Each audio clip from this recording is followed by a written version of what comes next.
One of the most common misconceptions I've seen in my legal practice is that all intellectual property is the same.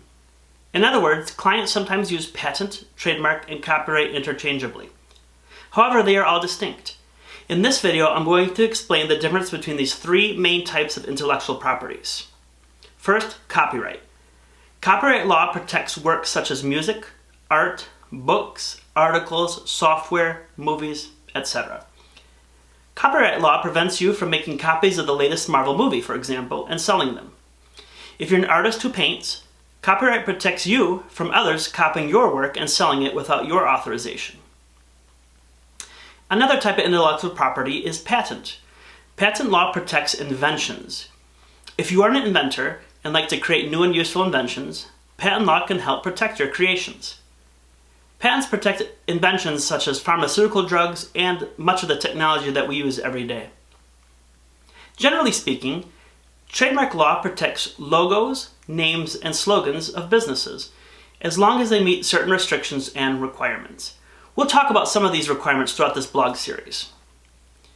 When you assert trademark rights in the name, logo, or slogan of your business, you are informing others that you are selling goods or services under that name, logo, or slogan. This prevents other businesses from confusing the public by using your name, logo, or slogan to sell their goods or services. Some well-known examples of logos that are protected by trademark law are the Nike swoosh, the Chevrolet bow tie, and the golden arches. These trademarks immediately identify the source of these goods. So, you could not start a shoe company and put the Nike logo on them because that would confuse the consumers. Likewise, you couldn't start a burger company and name it McDonald's or use two yellow arches.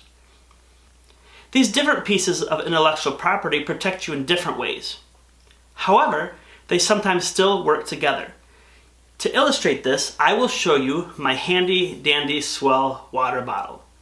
This bottle keeps drinks cold or hot for several hours or more.